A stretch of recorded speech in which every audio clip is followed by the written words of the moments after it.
What's up, party people? It's Keys Dan with RadioWhat.com, DJLittleRock.com, coming to you live and in living color from the Radio What Studios. And this is my podcast, What Makes You Famous?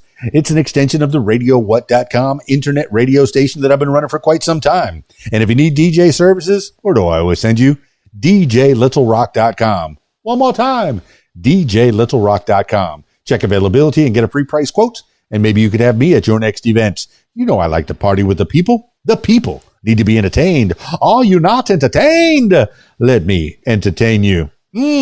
Speaking of entertainment, today on the program, I have Téa Kohli, or simply Teyah, T-E-Y-A-H. Put that in your Google search. Look her up and find Teyah everywhere. I'm going to say that right off the bat. Yeah, you can find her on Instagram and YouTube and LinkedIn and Spotify. Big Records is who put this together. I appreciate the whole stable of people at Big Records helping to push the artist forward. You know, hey, it's what I started doing way back in the 1900s, 1986, when I started wanted to do radio to become a part of the community. How am I going to be a part of the community? I know I've had a bunch of Joe jobs since then. You know, I've worked retail and lots of different jobs. Let's put it that way. And not much that can be called a career, but radio, I've always gone back to it. And this is really a form of radio where I can help the artist become, hopefully they get a few more ears and eyes on their wares, whatever wares they might be. Now, Téa, she is a singer-songwriter out of Canada. I guess it's Coquitlam and Vancouver, in that area, out on the west side of Canada. So you're going to get to know Téa in the next few minutes. So stick around. You're going to learn a little bit more about her. I'm kind of excited for you to hear this. This week's shows, it's a big weekend, huge weekend. I got three public shows for you this weekend. Friday, I'm at the Rab, my regular Friday night gig, the Rab in Conway, Arkansas. The video dance party, karaoke jam, full bar, kitchens open, pool tables. They got a pool tournament on Friday nights. So if you want to try your hand at playing pool, I encourage you to check out the Rab in Conway, Arkansas. And then on Saturday, another public show. The Rab is from 8 p.m. until 12:30 in the a.m. And then on Saturday, another public show, this time the Choctaw VFW. I've been getting to the Choctaw VFW in Choctaw, Arkansas, at least once a month, sometimes twice a month. I'm kind of excited about that. On Saturday night, I'm there from 8 o'clock, at least till 12, sometimes closer to 1 o'clock. It's a full bar. They got kitchen snacks. They got pool tables. They got a big giant dance floor. And, of course, the video dance party, karaoke jam. Good times at the Choctaw VFWs. And what I really enjoy is, we have the veterans and the people that are in the armed forces, and they tell stories. Sometimes they get up on stage and they'll sing songs that are near and dear to them. And I'll hear some stories about what it's like to be in the armed forces. Yes, I wish there was no war. Yeah, I'm sure most people in this world wish there was no war, but I'm glad that we have people that are fighting for us and fighting with people that, just pretty much don't like us. So I'm glad that we have that, that I wish we didn't have an armed forces or a need. I wish all they had to do was go over there and rebuild or just help people. If we can have a team of forces that could help people all over the world, that would be great. But it's nice to talk to the veterans and the people of the armed forces at the Choctaw VFW Saturday night. And then on Sunday, oh my goodness, Sunday, it is 12/31/23, which I just got, my wife just brought it on to me. It's 123-123. If you look at it, 12/31/23, 123-123. So I'm going to have to play a waltz or a country song that goes 1-2-3-1-2-3. There's a lot of country songs that are in 1-2-3. So I think it's going to be country. So at least a waltz or two, but I'll play whatever they want. I don't even know what the theme is, but I'm over at the Fairfield Bay bowling alley. First time I've ever been there, Fairfield Bay Lanes, and that's where they're going to have the New Year's party this year. in Fairfield Bay, Arkansas. I'm usually at the Cool Pool Sports Grill. I'm there about 2 to 3 times a year. But this year, they've moved it from the Cool Pool Sports Grill in Fairfield Bay over to the Fairfield Lanes. So you could bowl and sing. I'm going to have the karaoke set up, and I'll be playing the music. You could dance, you could sing, you could bowl. You could do all 3 at the same time. I got wireless mics, so you can hold a bowling ball with one hand and maybe the microphone with the other hand. I don't know. That's probably dangerous. I'm probably suggesting things that are probably dangerous. You probably shouldn't do that. All right. Fairfield Bay, Bowling Lanes, Fairfield Bay, Arkansas on Sunday night, 12/31/23. Very excited. Bringing in the new year, 2024. Hey, are you excited? I'm excited. Let me know what you've got planned for 2024. Well, what I've got planned right now is to talk to Téa Kohli. Téa, Teyah. Put that in your Google search. I got her on Skype. So if you're listening to the audio version, check out the video version of this on my YouTube page, youtube.com/user/keysdan. Skyping Téa now. Téa Kohli. I hope I pronounced that properly. Yeah, I am so sorry. What are you sorry about? Obviously, that training at LaSalle College in Vancouver has come in well, has done you a great service. You had, all right, before we started the broadcast, you had 3 sets of headphones, 4 different microphones, 2 different sets of Skype. I guess you had your phone Skype, you had your computer Skype, you have all kinds of electronic equipment in that room, and I'm going to guess that's your training at LaSalle College, and that's pretty much, there's very little that I know about you. You started singing when you were very, very young, and you're from let's see, I'm probably going to mispronounce this one. I know it's Téa Kohli, but I'm going to mispronounce Coquitlam. I don't know, somewhere on the water, on the west side of Canada. Téa Kohli, hi, I'm Keys Dan. Give the people an idea of who you are. Yeah, well, hi, I'm Téa. I am a singer-songwriter, producer, recording engineer in training.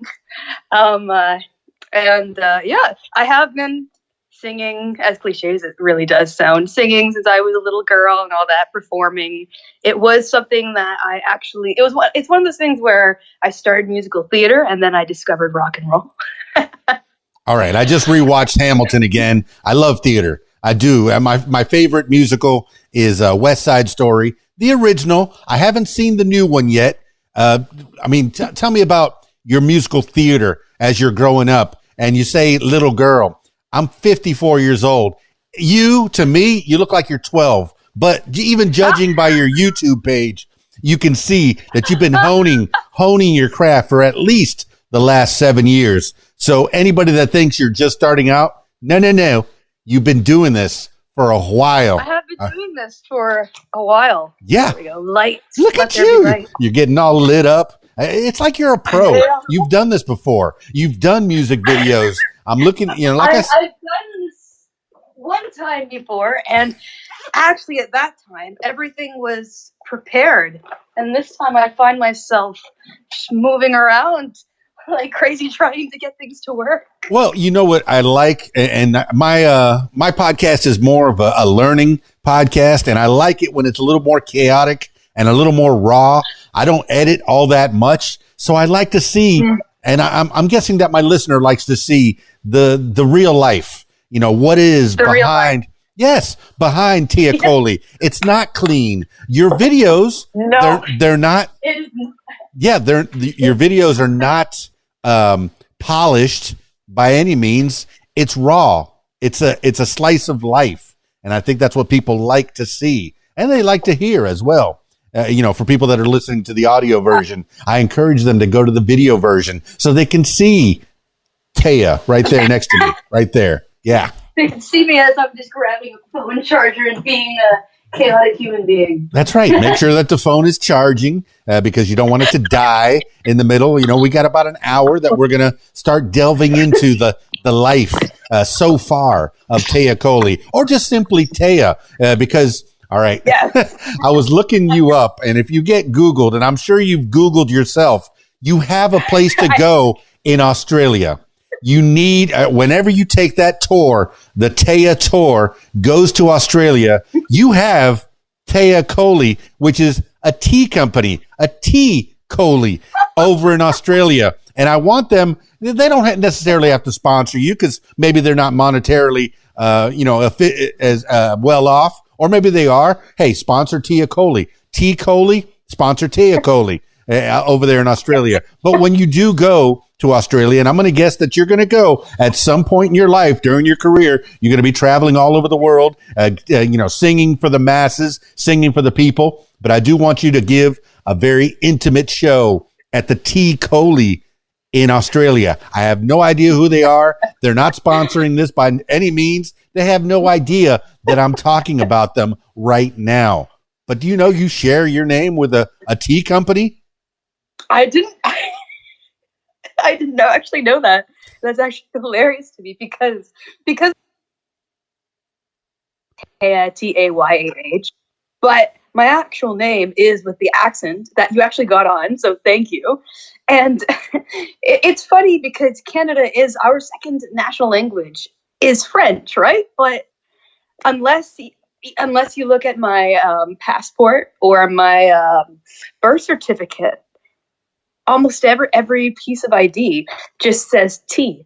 So it's kind of funny to me because T is actually my nickname. Yeah, and it should be as well. It should be. And I drink a lot of tea. My drink of choice is Arnold Palmer, which is half tea, half lemonade. And a lot of people go, that's way too much lemonade. But I do like my Arnold Palmer. I like it. It's black tea, just like tea is. Any of this other, and I know we're starting to talk about tea and veering off the music, greatly. But I know we're going to talk about the music. We're going to get back there to your career in showbiz when you were a little girl. But what's your drink of choice? Whenever you're drinking a drink, what do you reach for? Okay, so it depends where I'm at. If I'm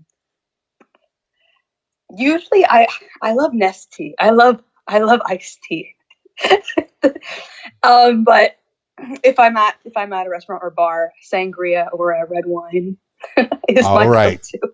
Well, me growing up in the 70s and 80s, that's the back in the 1900s for you kids out there. I was a part of the Nestea plunge. We got marketed to by Nestea, and by no means is this being sponsored by Nestea. Please sponsor me. Please sponsor Téa Kohli. Please. You throw them and she'll even go find a pool and do the Nestea plunge. Back in the day, I would love to the commercial was a random person drinking their little iced tea, and then they would fall backwards into a pool of water, and that was called the Nestea plunge. And that was marketing, baby. That was marketing. That was branding back then. But you're a young person who's grown up in this social media, in this branding. You're branding yourself. Téa Kohli, with the little accent, is a beautiful name. Beautiful by all means.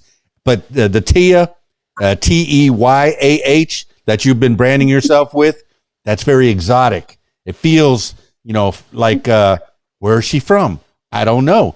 Could she be from over in the Far East? Could she be from Africa, from Europe, from Canada, from North America, South America? Who knows where she's from?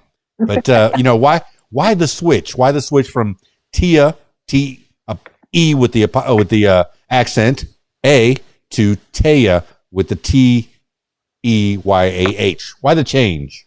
There's someone on the big records team named Jason. He's fantastic. He did my EPK, right? And he told me it's hard to look up Téa with an accent aigu. And I thought to myself, okay, for branding, that's probably not going to do me anything well, at least. So we came up with it, and it was one of those things as well that I appreciate because for me as an artist, the only song that I have out currently is an indie rock song. However, I am working on songs that are I'm dipping my toes into every genre I can, pretty much. So I like how the way it's spelled and the way it looks doesn't box me into any one genre, because some logos will do that, some names will do that, and that's the last thing that I want. Well, I like that. You know, and you mentioned the fine folks at Big Records. They're the ones that put us together, and I'm very happy with them. I've been talking to a lot of the artists from Big Records, and they seem to really care about the people that they're promoting, the people that they have on their docket, on their team. And they I don't know, do they treat you like a member of the team? Like, do they keep in contact with you often? Kind of, keep an eye on where you're at, where you're going. And then whenever you're going to one of these, let's see, you have Evergreen Cultural Center and even, when you're playing in your room, does Big Records, send out, little tweets or texts to let people know where you're going to be and what you're going to be doing? I'm a part of the team. I get the final say kind of thing, which I appreciate because, records, labels have been known in some cases, not most indie labels, right? But some have been known to sometimes control artists or try to at least. And I've never had to say, I'm the artist, I'm putting my foot down.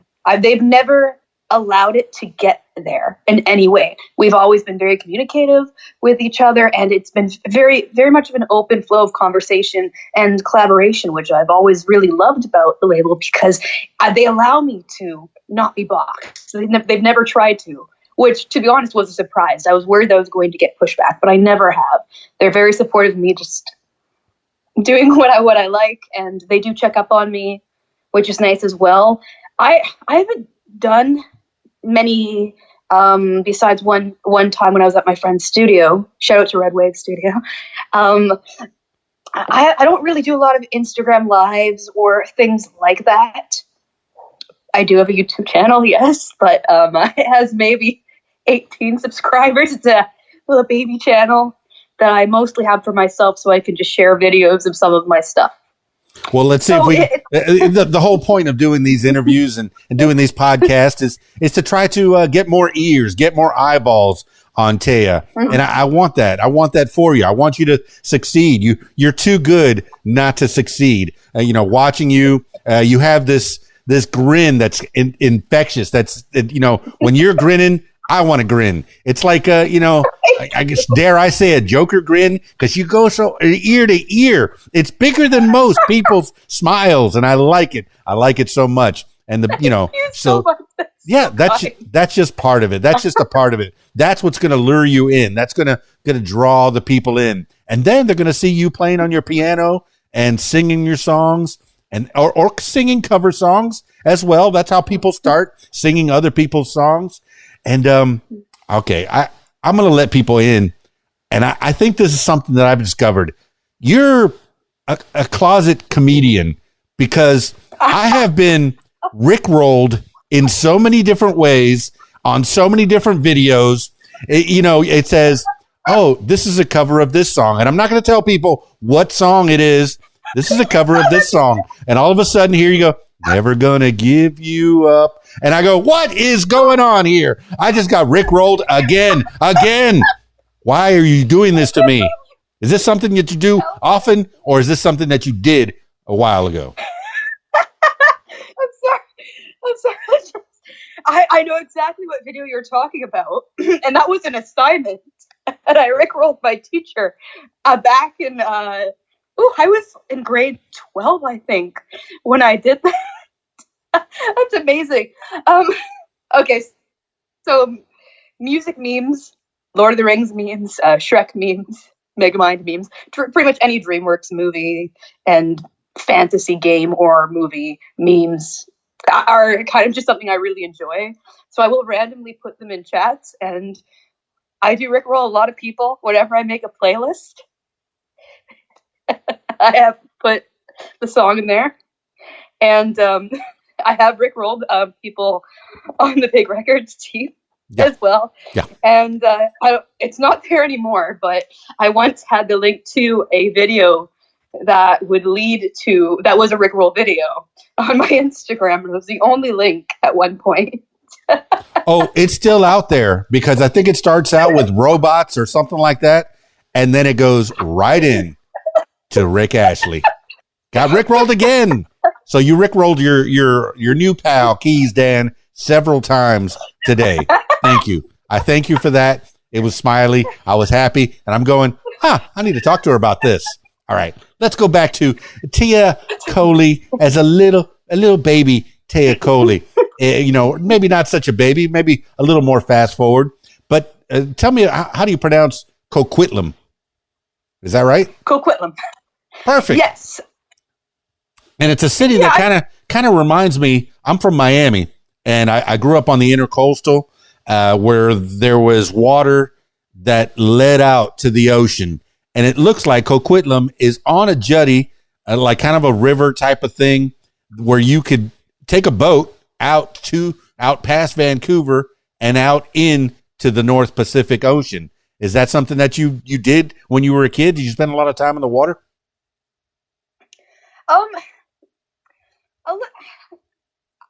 I did when I was younger.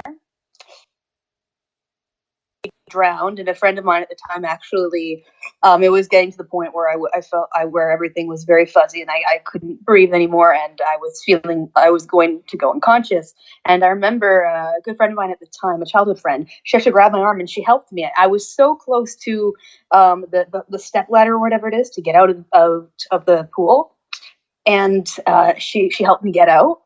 And after that, I was very afraid of the water until my dad was like, you can't let fear control you. You need to get over this fear. And so he actually taught me to swim underwater. And I don't swim as much anymore, but it is definitely something I would like to do again when I have a little more time to. Well, I mean, people that grow up near the ocean, near bodies of water, it can be hit and miss. When I grew up, I guess Jaws changed my whole way of thinking. When before Jaws, there's before Jaws. I don't want to say BJ. I don't know, that has other connotations. But before Jaws and after Jaws were my different the ways that I thought about the ocean. I'm so sad that you had a traumatic experience where you were almost drowned. And the water is but the water is so healing to me. And whenever I get in the salt water, I feel like if I have any cuts, any scrapes, or just the feeling of looking at the ocean. What is your relationship to water now? Is it no, don't go in the pool, don't go in the water, don't go near the water, or do you swim? So the thing is, I swim well underwater. However, I cannot swim above water very well. So I prefer, I know it was a trade-off in a way, but pools I prefer, and I do enjoy water in that way now because I agreed with my dad, still do. I don't want to avoid doing something that I once enjoyed out of fear, especially when it's something I can overcome safely and it's not a logical fear. If in the sense that for me, I thought it was kind of silly to not go in the water because I was scared of drowning, especially when there's a lifeguard at actual pools. There was not one at the time. It was a private pool.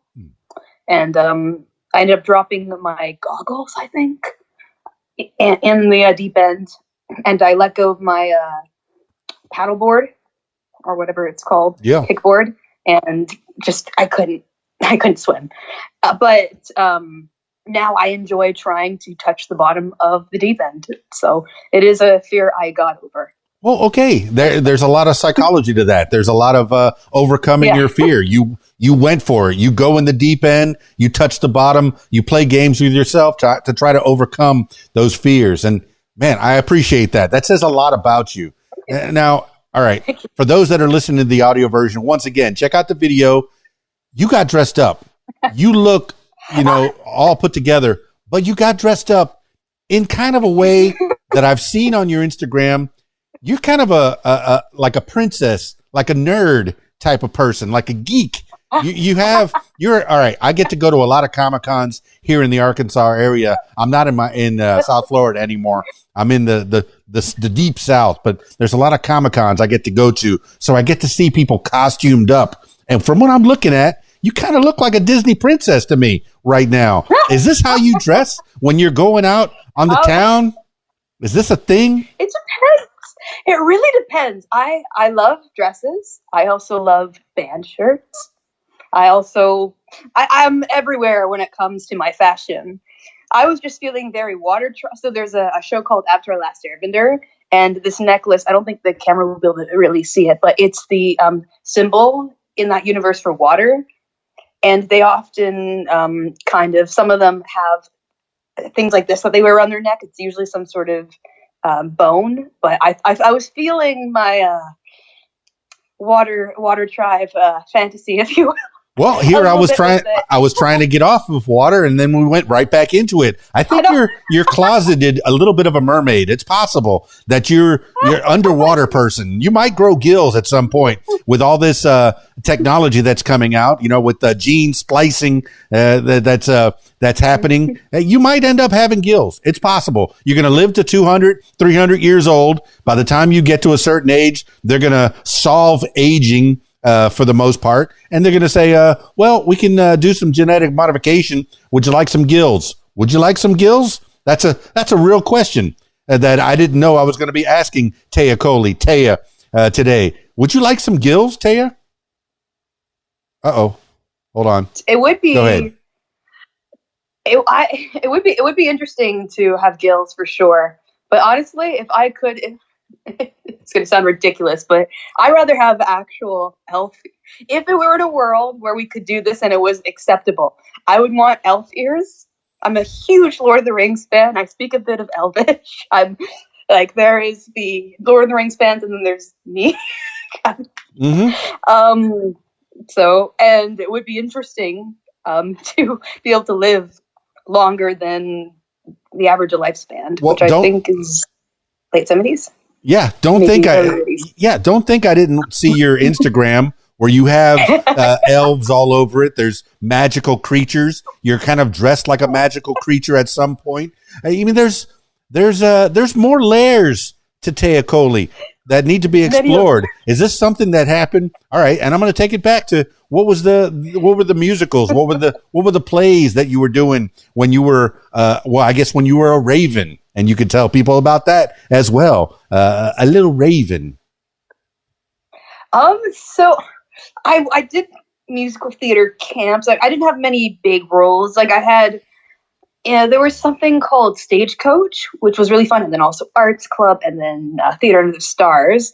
And so when I was really young, maybe, I'm probably gonna get the age wrong, but I'm gonna guess 11 or 12, I was Dorothy, and then Miss Hannigan, and I was the bookkeeper from Beauty and the Beast as well.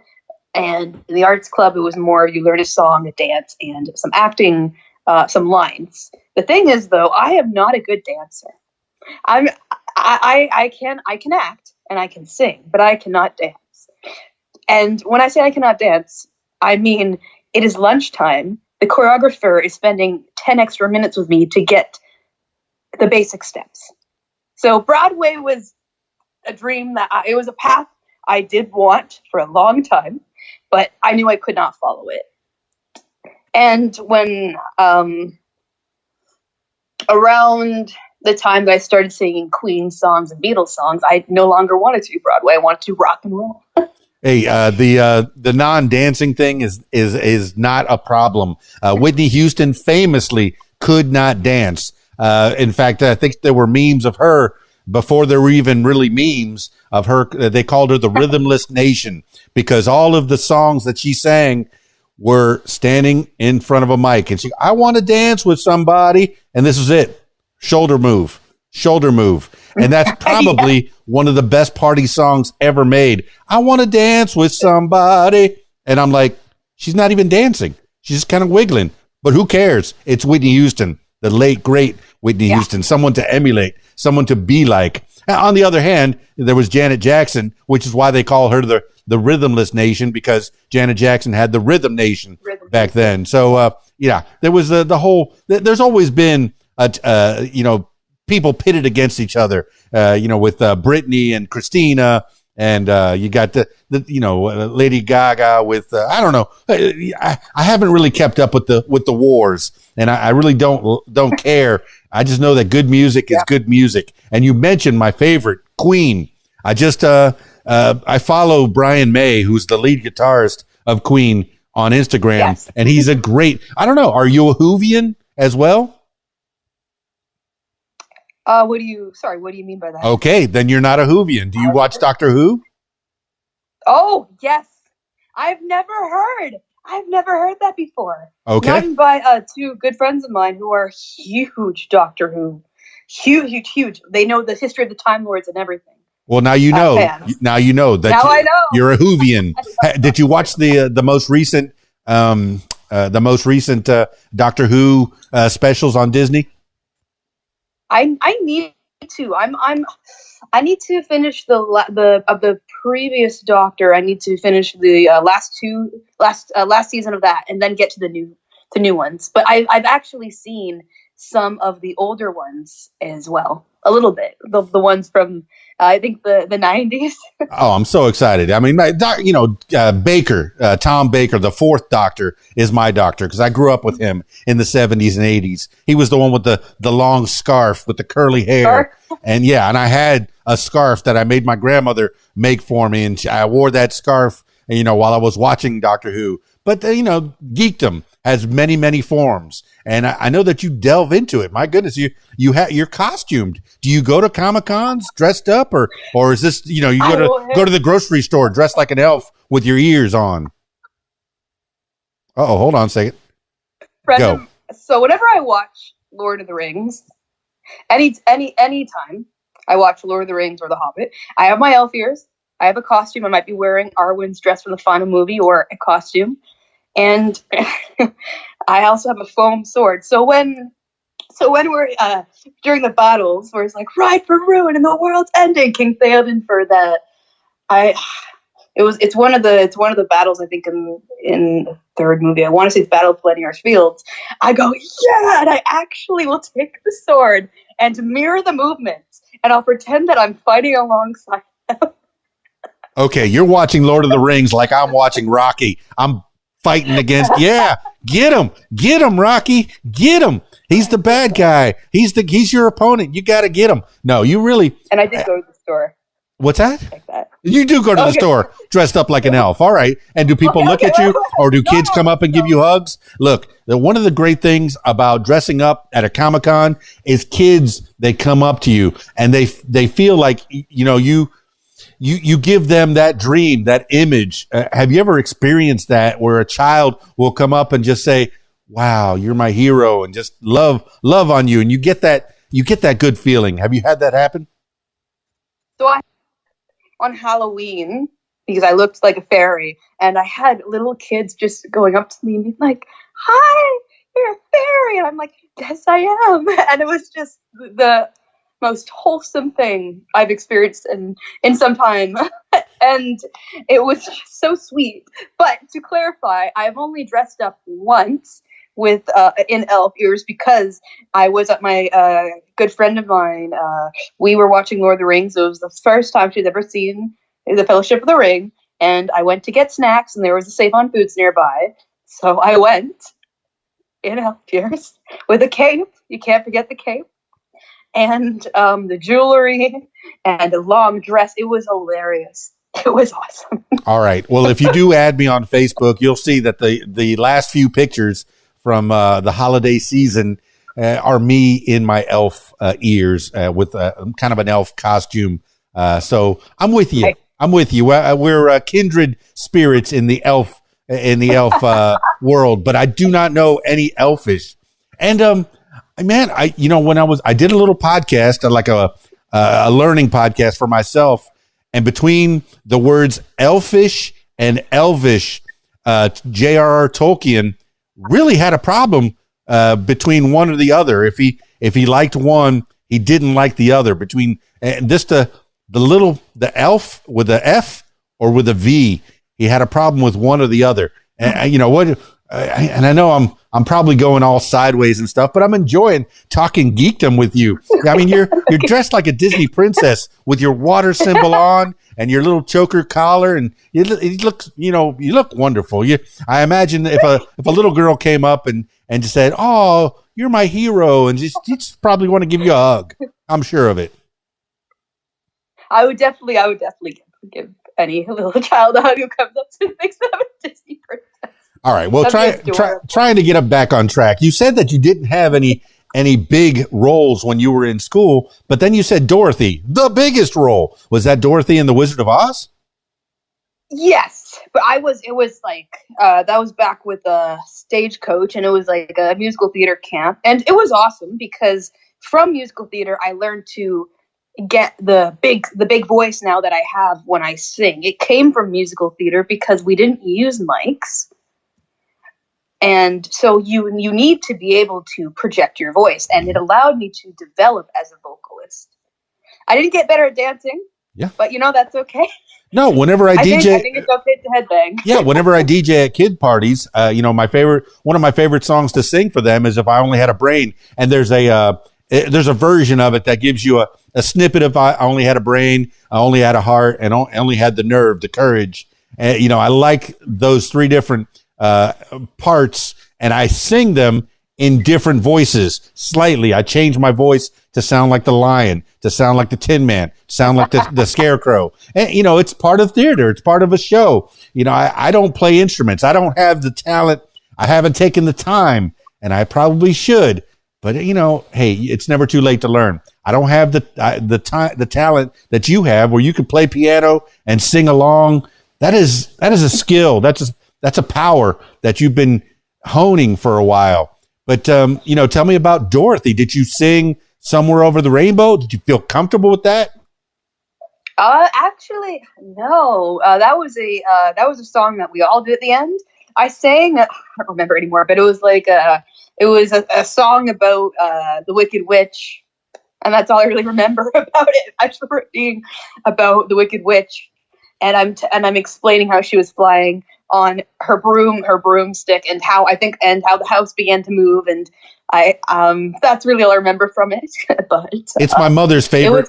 Yeah, The Wizard of Oz is my mother's favorite movie, so I watched it every year. The house began to twitch, and that one, yes. Oh yeah, the Wicked. Oh yeah, I remember it. I don't remember it all in its entirety like she does. She can tell you every part of that show. But, there's music in that. There's dancing in that. There's acting in that. And that's a way to hone your skills. Go into those different retreats and clubs that when a child finds an interest, a parent, it's their job to hone that interest, to water that seed. And tell me about your parents. How did they feel about you going into the music business, or what do they want you to be when you grow up? So I'm one of the lucky few to have to know what I want in my life, and I've known I wanted to do music professionally since I was in my teens. And my parents have been nothing but supportive the whole way, which I feel incredibly grateful for, because I'm well aware there are some parents who will say, get a real job, it's unrealistic, give up. Mine were never like that. They were like, all right, we're going to get you in lessons. All right, we're going to do this and that. We love you, we support you. And it was like, we're all on the magical mystery tour.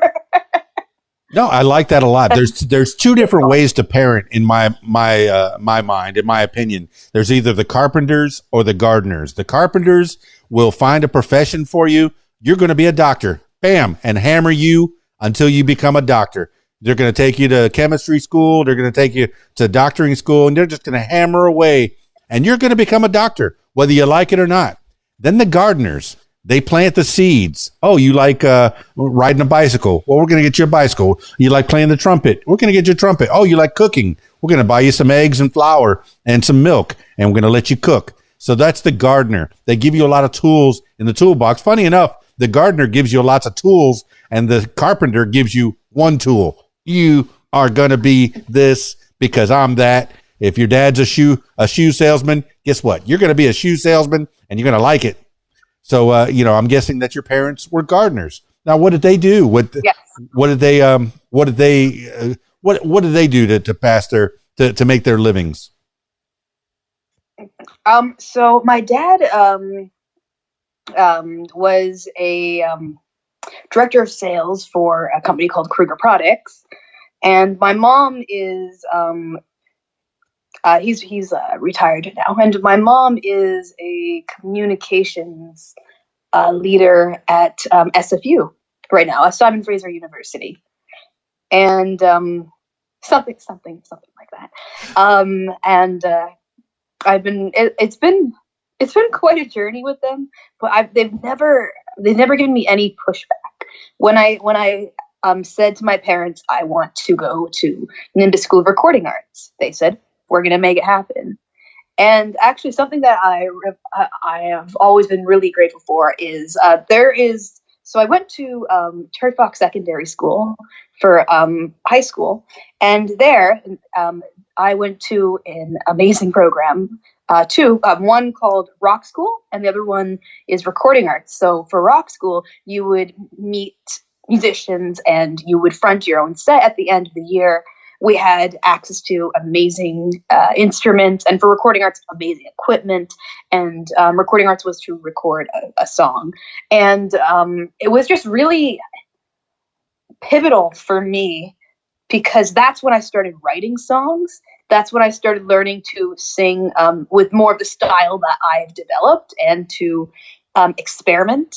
And also that's when I started playing and singing. So my first performances of original music, and the aha moment of, oh, I might be onto something with this. Maybe I can actually do this, happened because of that program and a teacher named Steve Sanis. And I originally was not planning on going there, but until my dad said, no, you have to do this, or something like that. And so he got me to go to Terry Fox Secondary to do Rock School, because I was so intimidated at the time by the idea of rock. And I wouldn't have gone to Nimbus probably or LaSalle if it weren't for that, because how I ended up going to Nimbus until they closed. That's when I was moved over to LaSalle with the other people who were in that program at the time. There were two people who came over to Rock School and Recording Arts, and that was the second aha moment, because then I realized I could actually make a career of recording music, my own music, other people's music. And like, that was what those two, the programs at Terry Fox Secondary and then Nimbus and LaSalle together, just impacted me so much in my path. And I do not think I probably would be on this path if it weren't for that. That says a lot about that says a lot about your parents, that you're afraid of the water. Hey, let's teach you not to be afraid of the water. You want to go learn about music? Let's put you in a room with a bunch of people that know about music, that can help you learn how to hone that craft, how to write songs. For me, I just think, writing a poem, maybe some stuff that rhymes, is that songwriting? There's more to it than that. When you come into a room and you want to write a song, are you thinking about the melody? Are you thinking about the words? Or is there a combination of both? Sometimes, or do you take it to someone, or do you sit alone in a room and sit by yourself and come up with something, to maybe sing into your iPhone or your recording device and try to get something down? How does Téa write a song? Hold on. Go ahead. Usually what happens, I write lyrics first.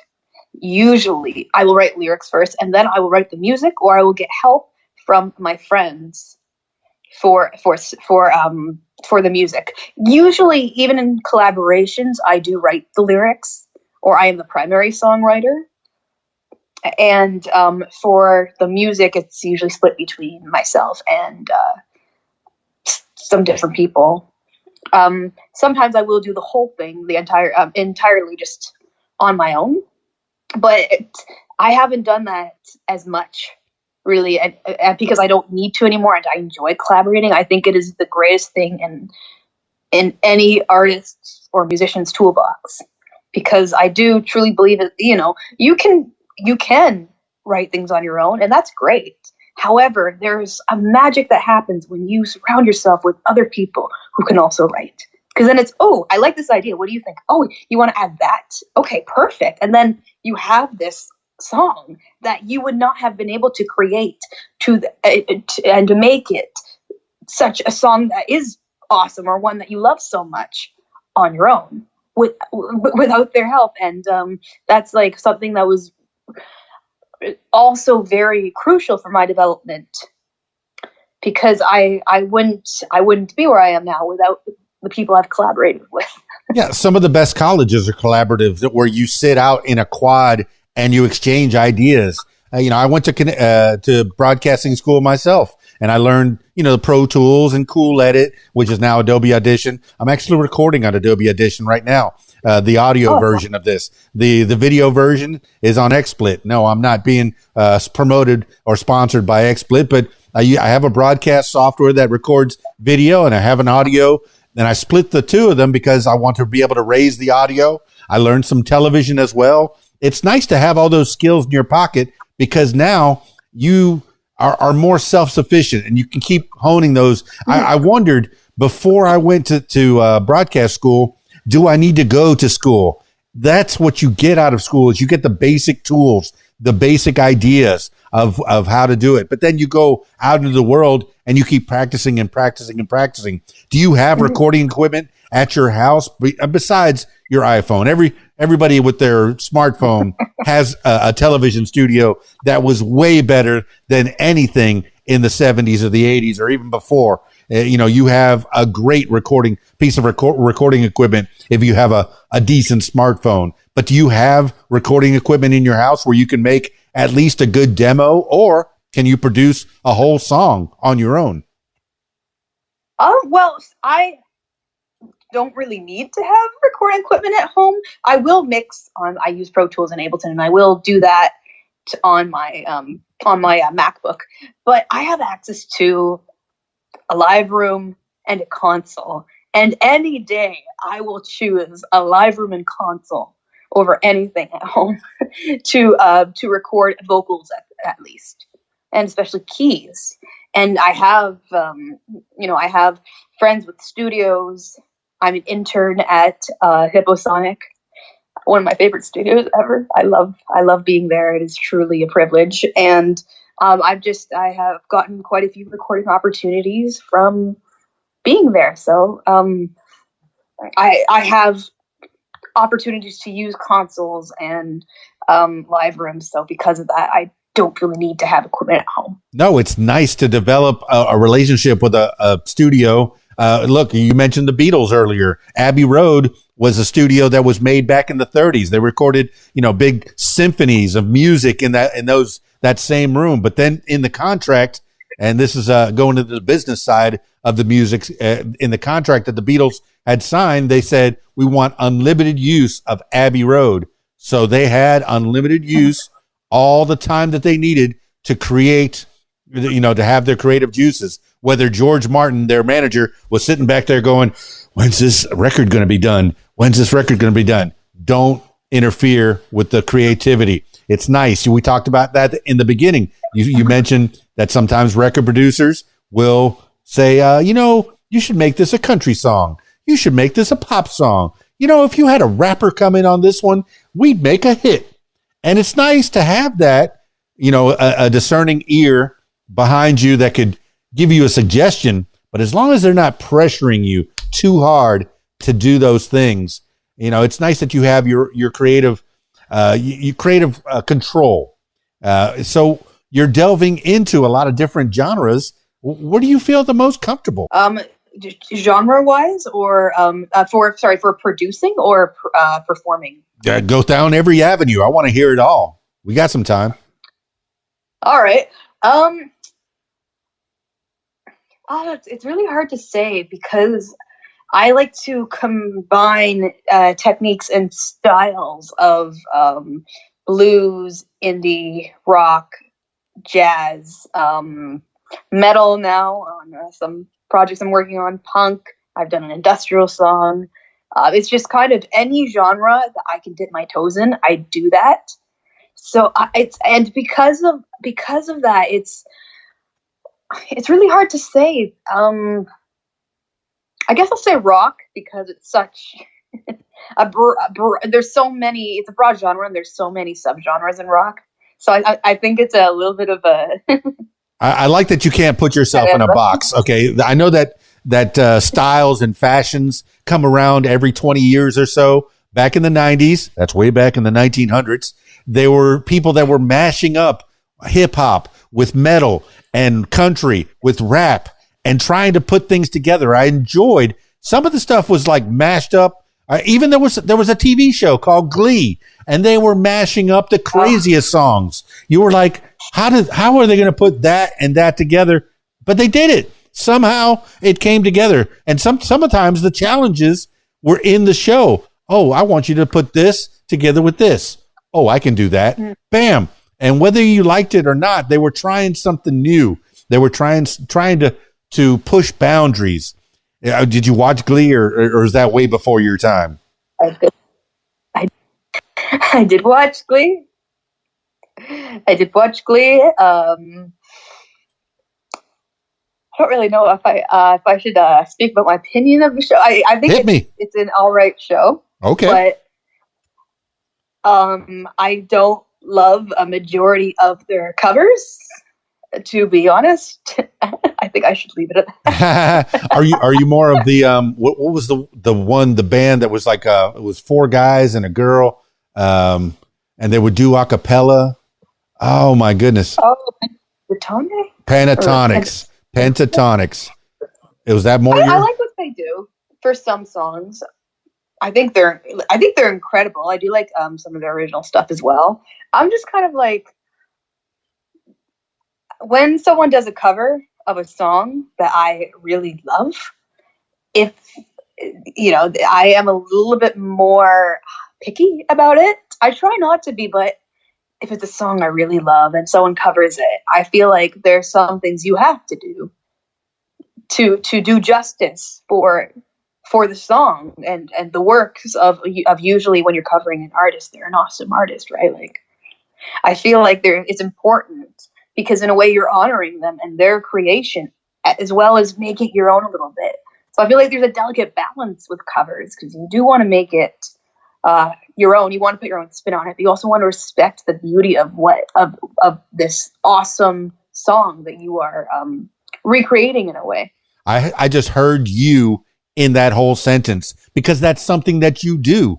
You do a lot of covers of different people and you do make a little twist and make it your own. Are you thick-skinned enough to where people, if they do criticize you, you'll go, yeah, I hear what you're saying, but no. Yes. Will you take the criticism if it's constructive or I mean, there's always people that are trolls out there that are going to, I've never met a hater that's doing better than me. Let's put it that way. Anybody that's ever hated on me is just wants what I got, But are you thick-skinned? Do you read the comments?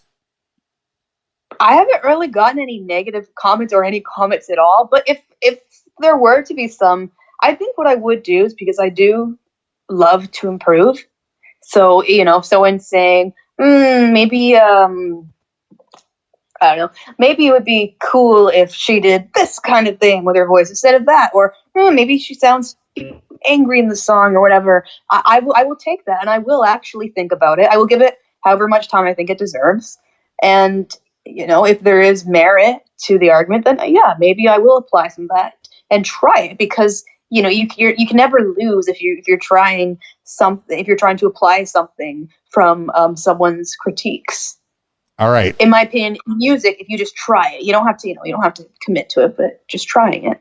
Along those same lines, I do karaoke shows every weekend. On Friday night, I'm at the Rab in Conway, Arkansas, and there's my shameless plug. And people come up to me quite often. They'll say, "What should I sing?" I say, sing a song that something that the at least the basic lyrics. Yes, they're going to be up on the screen. The background music's going to be there. But do something that something that you like. Oh, what's the crowd like tonight? Are they a country crowd? Are they a hip hop crowd? No. It's all about you. It's what you want. And all right, there's something that people do on Instagram. I've seen a lot of artists say, ask me anything. And maybe they'll fine tune it down a little bit. Ask me to sing whatever song you want. Would you be open to have that kind of a day where, hey, you should sing If I Only Had a Brain? And you'll go, okay, let me learn that. And then you do an Instagram about it. Because I know that social media is a big part of the industry now. Branding. It's tough. I used to only have to have 2 turntables and a microphone. Now I need to have the lighting. Now I need to know how to do Instagram and Facebook and Twitter. Now it's X. Oh my gosh, I dead named Twitter. Don't let me do that. It's kind of interesting how the music business has changed, that you have to have so many followers before a venue even looks at you. How do you feel about that? I don't love it. I don't love how there are companies that will not hire people, or venues that will not even bother to give a listen to someone's art if they're under a certain number of followers, because I think that's unfair, really, to the artists that may be a hidden gem. I think that to find those people who are unique. Also, something as well, sidebar, for people who are unique aren't always going to be loved by everybody. Yeah. If they were, then I feel like they wouldn't be considered unique. And, and because of that, I feel like there's some amazing artists that people don't know about. And it's unfortunate that, not having the best social media game would be so detrimental to you as an artist, because usually how you make money is live gigs, merch. Yeah. Spotify pays, what was it, like 0.3 cents a stream? Something like that, right? It's quite little. They're doing something. At least it's a little something, but we're not selling records anymore. We're not selling CDs. All the records that I own are pretty much pasted up on the wall right here next to me. I got 2 CDs and a record album. I have 1 record album in the closet I need to put up on the wall. I don't even have a turntable anymore. Everything is digital wheels of steel. And yes, I can mix. I can cut. I can do all the stuff that I used to do with my turntables, but I have every song in the world at my fingertips. This weekend, I'll be playing Téa songs. I'll play your one original song. What is the name of that original song, by the way? Thorns. What is it? Thorns. Thorns. I got that right here, looking at it. And I'll play that, and they'll go, who is that up on the screen? Because I'll play the video version of it. Who is that? Oh, that's Téa Kohli Teyah. You should look her up and add her on whatever. That's my job as a club DJ, as a radio DJ. To put your name out there. That's how it's symbiotic here. Now with this podcasting, I don't get to just talk to you for 15 minutes on the air, on the radio. I could talk to you for a full hour and learn a little bit more in depth. Yes, you could have sang a bunch of songs on this thing, but no, if they want to hear you sing, go to the YouTube, go to the Facebook, go to the Instagram, and add Téa, and you'll see through the years where you started, singing on your own. The first YouTube video, guess what it's called? My first YouTube video. And it's you singing, just singing a song, singing your heart out in your living room, doing your thing. And it has progressed through the years. People want to know that you have progressed, that you've honed your skills. You have. You're opening for people now. You're opening for other artists that have been around a little bit longer. And now they're saying, hey, that girl's got the goods. She's got the goods. I want her opening it for me. It's good. It's good, Téa. You're getting it. You're there. Thank you. You're so exciting, and I'm just like so grateful for everything. It's been it is really cool to be discovered at a singing competition and signed.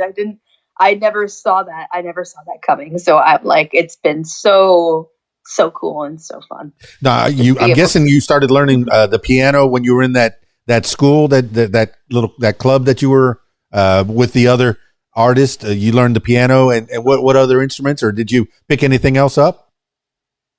I picked up so I learned piano at a different school. I started playing and I mostly taught myself, And then I had 2 years of piano teaching so that I could break some of the bad habits that I made because I taught myself mostly. And I did play bass for a little while, but I injured my rotator cuff a year back. So I'm hoping I believe it's healed now. So I'm hoping to get back into playing bass, change the bass strings, and get the amp out again and just rock out, and maybe eventually play bass on some of my songs. That's the hope for that. Did you hurt your rotator cuff playing bass, or was that unrelated? No, it was I was a cashier for 2 years, and it was a repetitive strain injury because I was working at a grocery store during COVID times. So we had to clean baskets, and I wanted to be the fastest at it, which was so silly at the time, but I felt like I had so much to prove. It was my first ever job, and so I became one of the fastest cashiers there, but it did cost me quite a bit with my wellness, unfortunately, but I am healing.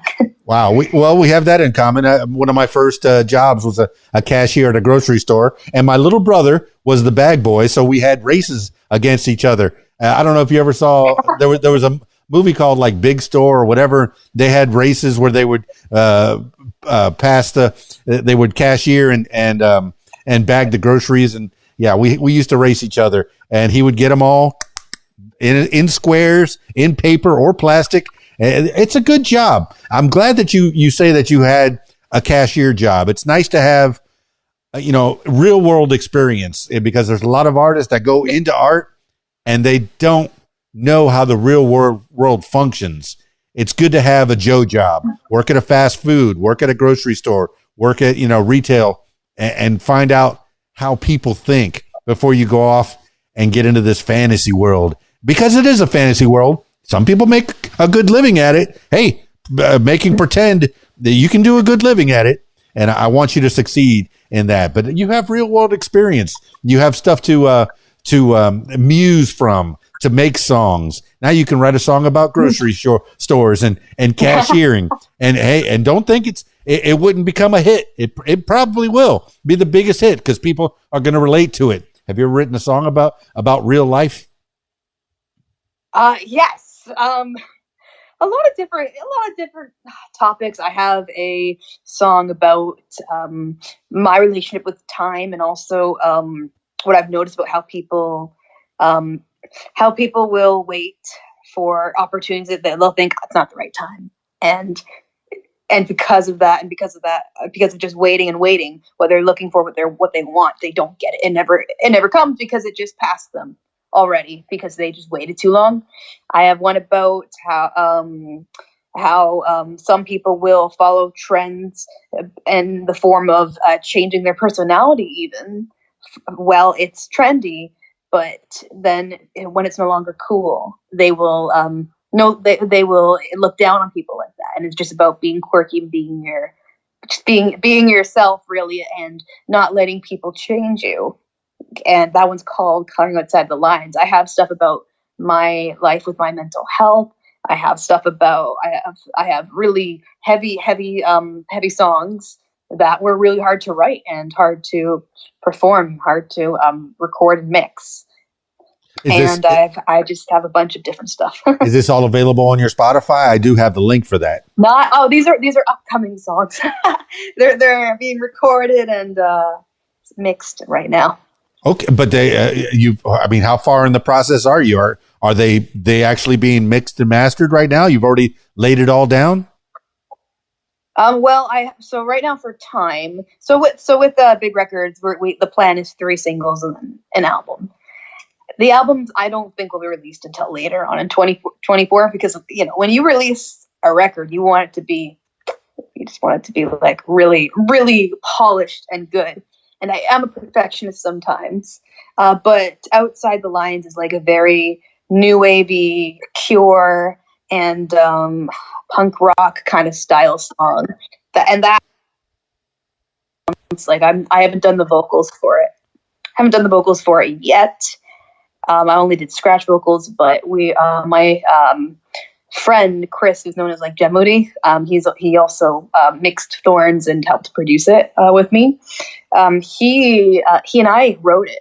I wrote the music together, and every time I go to his house, we end up making music, and it is one of the best ways to really come up with stuff. To be there, go to his house. He has guitar, and he'll play guitar, or we'll play keyboard parts, and just write something, and the song is almost fully ready and formed, or usually by the end of it. So I always love that. And then Time it's in its final mixing stages. I'm mixing it in 5.1, and planning on surround sound. Yeah.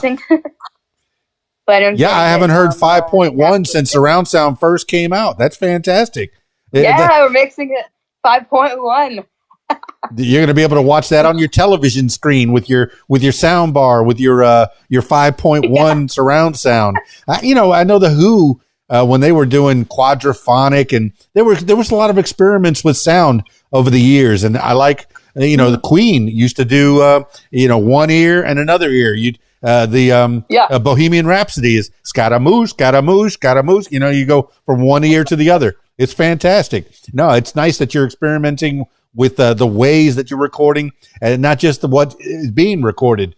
But I'm so excited for you. Things are happening on the horizon. Yeah. I didn't even know people made albums anymore. I thought it was all singles where you can buy them on Apple or Amazon for 99 cents or $1, 50 or whatever each. And or maybe go to your website. I know that I didn't find a website for you. I know that you have a bigrecords.world /Téa is out there, but I do have links to your Facebook, your Instagram, your YouTube, your LinkedIn. I don't know, man. I got a LinkedIn. I have no idea what it's for. I have it out there. People keep adding me on it, and I go, I don't know. All right, am I a professional businessman? Let me put my suit on and get on LinkedIn. But it's I make sure that I have all the links, the various places, so I can hopefully my listener becomes a stalker of Téa Kohli, and that's such an accurate word. Please stalk her, and if you go in her Instagrams, business only, in her IMs, business only. Okay, only if you want to collaborate and make a great song, or if you want to invite her to go sing at your venue. What is it? What are you open to? That would be great. My DMs are always open. If people have questions, if people want to collaborate, I'm a very open person. I love it when people interact with me about my music, and so they are open. But yes, I know that when I do, yes, that's right. Business only. No, when I do, I play video games. That when I'm doing lives, I'll play video games just to kind of wind down. I play way too much Fortnite. Old man playing Fortnite. Stop it, man. Stop it. I need to find a different game, something a little more age appropriate. Screw it. I like Fortnite. I like it. So, but that's my live. But the thing is, I'm not making a schedule. I don't let people know when I'm going to be playing. I just go and play and go live. I'm hearing tell that you're supposed to make a schedule. Have you made any kind of a effort to tell people, hey, Wednesday night or Thursday night at 7 p.m., I'm going to be on my piano and I'm going to be playing live. So I want you to come in and get some chats. Have you done anything like that? I need to, because I've been thinking about doing some lives, especially for when I record. Depending on the studio, some might be cool with it, some might not. But whenever I'm recording, I think it's just really fun to do that. So I'm thinking of maybe doing it like that. I want to do something where I can talk about the stories behind the songs and how they're being made, and kind of document the process more, somewhat for posterity for myself, because the experience, I treasure the experiences and I love to look over. All right, we're back. All right, sorry, I lost you for a second there. No, as we're winding down, I think I just lost the last little bit of what you were saying there. But you went to a totally different camera, totally different device. Is that where did you switch devices? It's the same camera. Oh my goodness, you look. What happened? Yes. It's better now. Yes. Okay. All right, let's start over again. No, I'm just kidding. I'm just kidding. All right. Hey, look, as we wind this thing down, I want you to give shout outs to people that have helped you along the way. I know that we've really only scratched the surface of who Téa Kohli is, and Téa, Teyah. That's what you put in your Google search, because if you look up the other thing, you're going to find that tea company. She has nothing to do with the tea company. Not yet. Not until she goes to Australia and goes and plays for those nice people at Téa Kohli in Australia. And you're going to be traveling all over the world. Is that something you're open to? Is that something that you want? I would love that. I just need a good band to tour with. That's kind of why I haven't done a lot of live music, because I don't love doing tracks. And I just don't really love doing performing with tracks. Sometimes it's okay, but I feel like it's definitely not the same. But then now I need to find people to play the songs and who can play different styles and who are open to playing different styles, because it's not fun working with a musician who doesn't like the genre you are making, the genre that your song belongs to. And it's especially doing that live for a set of like 10 songs, for example. I need to find the right people. Hey, players got to play. That, you know, people that like I know a guitarist very well, and he's really into heavy metal. Whenever he does something on his own, it's metal. It's as hardcore as ever. But for his bread and butter, to keep his skills up, he goes and plays with a Southern country band. He goes and plays with a pop band. You know, and they're all over Arkansas, really. You know, if you like to play music, you're going to want to play. But give some shout outs as we wind this thing down. I know I've taken a lot of your time. I've enjoyed this conversation immensely. Learning about you, learning about what's behind the music, that, you know, the different videos, and learning that, yeah, you rickrolled me on purpose. You did it. Okay. I did. Yes, I did. You got me. Oh, and now you're dabbing. Great. You kids with your dabbing. Unapologetically. And your twisted sister and your Rick Ashley's. You crazy people. All right, no. Give some shout outs, and I don't want this to be the last time that we talk. Go. All right. Mom, Dad, I love you both. Chris, aka Gemody, and Trisha, Big Red, they are a part of my dream team. They, like, you guys are the ones that help produce my stuff and mix my stuff and work with me. Ivan A, or Ivan Azaroff, amazing drummer. Thank you for working on Thorns with me. Thank you, Hipposonic, for letting me join such a wonderful legacy and family. I love you all. You guys are awesome. Chris and Anton. Rob, you rock. Noah, you're awesome. You're all just incredible. Steve Sanis from Rock School and Recording Arts. Now, I wouldn't be here without you. Is all that in the Coquitlam area or Vancouver? Where is that studio? That is Vancouver, Coquitlam, everywhere. You know, like, oh gosh, there's so many. Dean, Spencer from class as well. Adam. If they do see this, they know who they know who they are. These are instructors. Adam is an instructor of Adam Fulton's an amazing LaSalle instructor and engineer. Dean Hinair is an incredible engineer, legendary dude who was one of my teachers. Spencer Blees, who was one of my teachers as well.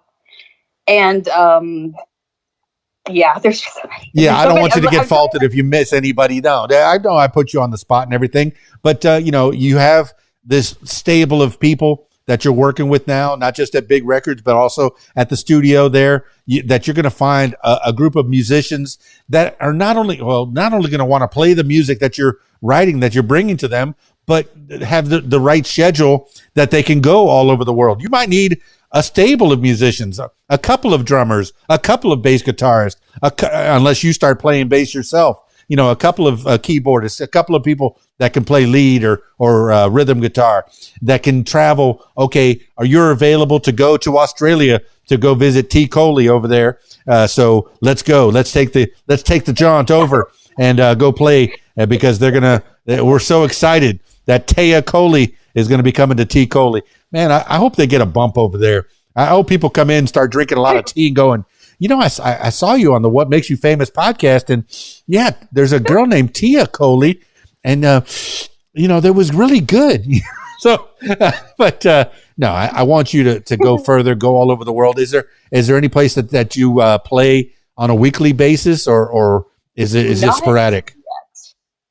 Not yet. Like I haven't performed anywhere live since opening for Susie. I'm hoping to maybe do some like just performing maybe at some bars and doing some karaoke nights, doing open mics. I'm thinking of just getting out there because it's great practice. It is. And I'm just so focused as well because I'm producing other people's music and I'm like engineering sessions and mixing, and then I'm working on an album, I'm working on the singles, and it's just at school and everything's crazy. But I really do want to hone my skills more as a live act as well, because I think you need to be able to perform live, because they're like, as someone who does mix, I can say you can take someone who may not be the greatest and make them sound great in a studio. It is very possible to do that now. It is not that hard. No. Obviously, you don't have the same soul of a musician who's good, and you can tell depending on how the mixing is done, but it's easier to mask bad singers and bad musicians. Let's just put it that way. And I'm trying to put it that way as respectfully as I can. But live, even when you're an amazing live mix engineer, us, the audience, can tell. Yeah. And I think it's so important to be able to have the transparency of being good in the studio and being good live. Hey, there's always tools. Click tracks and auto-tune have been around for a long time. It's like a carpenter going out with spackle and paint.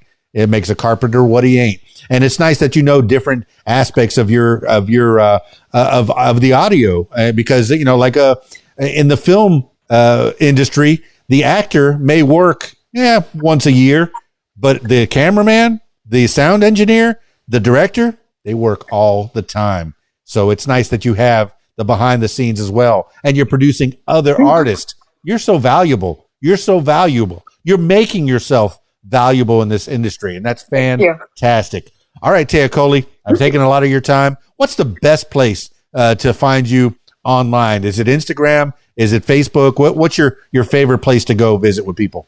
It is Instagram. And it's Téa Official. So it's Teyaah Official. Again, DMs are open as well. If you want to ask me questions, I'll probably, if I can, maybe do some lives for that. Like if I can get enough people interested in asking me, I'm not a big artist right now or anything, but asking me questions about my music or projects that are coming up. I have a music video for Thorns that we're planning that we should start shooting in January. So, I love answering questions. I love it when people engage with me. And I love talking about music, so I really, I would appreciate it if some people DM'd me or, showed a little more interest. No, I appreciate the music video. I'm a child of the MTV generation. MTV used to play music videos. They used to play music videos. They really did. And I know that you say that you do lives and you're not sure that people are watching. I know there's one of your videos just says Into the Void. Yeah. You're playing Into the Void. It's there. It's out there for people to see at any time. And I love how you actually watched all these old videos. You know how hard it is to find? No, it's not. Look, I got the link to your YouTube right there. Okay, go click it and watch everything Téa Kohli. Everything Téa. Yes, give me streams. All right. Okay. Once again, we'll talk a little bit later. I always finish these things off with last words for the people. This could be words to live by. This could be something you heard a long time ago, something you wake up with, maybe a mantra every day, or just whatever pops into your head at this moment in time. Téa Kohli, Téa, Teyaah. Give the last words for the people. It's important to not care if your quirks are out of fashion, because you are not going anywhere or being anyone for anyone's attraction. You should follow your own passion and be happy coloring outside the lines. Well, there you have it, party people. Téa Kohli. Téa, Teyaah. Look her up on Facebook, Instagram, YouTube. big records got her on their roster. LinkedIn. Hey, if you want to get her a desk job at your record company, do it. Look her up on LinkedIn. Spotify. If you want to get her a couple of pennies on her current Thorns, that her one original song right now, but more songs are coming. They're in the works. They're in the percolator right now, getting ready to be released in 2024. So 2024 is going to be a big year for Téa Kohli. I'm so excited to see the music video for Thorn. That's going to be coming up real soon. Yeah, a lot of big things. I'm so excited for Téa Kohli. Téa. I just got to say Téa because T. Kohli. I was looking her up in Google, and the T. Kohli shop in Australia came up, and I thought that was I got giddy. I got a little giggle out of it, and I'm glad she got a little giggle out of it. I'm surprised she didn't Google herself. Hey, not everybody Googles themselves like you do, Keys Dan. Not everybody is self-centered like you are. I know, I'm talking to myself right now. Téa Kohli, Téa, Teyah. Looking forward to hearing more from you. I'll be following you around on your socials. Find her on Instagram. That's her favorite. Téa Official. Teyah Official on Instagram. All right, party people, that's it for this edition of What Makes You Famous. Now, if you, my loyal listener, if you'd like to tell your story, I encourage you to give me a call, 501-470-6386, or email keysdan@aol.com. That's it for me. It's keysdan, radiowhat.com, djlittlerock.com. Peace. I'm out of here.